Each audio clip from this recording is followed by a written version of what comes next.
2047 నాటికి రాష్ట్రాన్ని స్వర్ణాంధ్రప్రదేశ్గా తీర్చిదిద్దాలన్న లక్ష్యంతో ప్రభుత్వం పనిచేస్తుందని కృష్ణా జిల్లా కలెక్టర్ బాలాజీ తెలిపారు. కృష్ణా జిల్లా మచిలీపట్నం కలెక్టరేట్లో చెత్త సేకరణ, ఈ ఆటోలు, తోపుడు బండ్ల పంపిణీ కార్యక్రమంలో ఆయన పాల్గొన్నారు. కలెక్టర్ స్వయంగా ఈ ఆటోలను నడిపి కార్మికులకు అందజేశారు. తడి చెత్త, పొడి చెత్తను వేరు చేసి పారిశుధ్య సిబ్బందికి అందజేయాలని ప్రజలను కలెక్టర్ బాలాజీ కోరారు.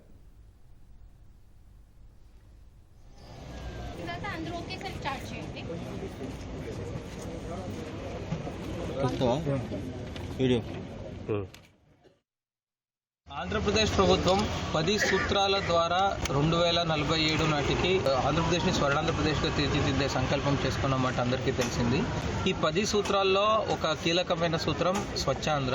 దీంట్లో భాగంగా మన ప్రతి పల్లెటూరులో కూడాను ఈ వ్యర్థాల నిర్వహణ కోసం ఒక ప్రణాళికబద్ధంగా ముందుకు వెళ్తున్నాము. దాంట్లో భాగంగా మన కృష్ణా జిల్లాలో ఈ రోజు 8 ఈ ఆటోలు, మళ్ళీ 171 పుష్ కార్ట్లను చెత్త సేకరణ కోసం పంపించడం జరిగింది. మనం గమనించాల్సిన విషయం ఏంటి అంటే, ఈ ఎప్పుడు కూడా చెత్తను మనం వేర్వేరు చేసి ప్రాసెస్ చేయాల్సి ఉంటుంది కనుక అలా మనం వేర్వేరుగానే చెత్తని కలెక్ట్ చేసుకునే దానికోసం ఈ ఆటోలో కానీ పుష్ కార్ట్ లో కానీ సెపరేట్ గా వేర్వేరు రంగుల్లో ఉన్న బిన్స్ ఇవ్వడం జరిగింది.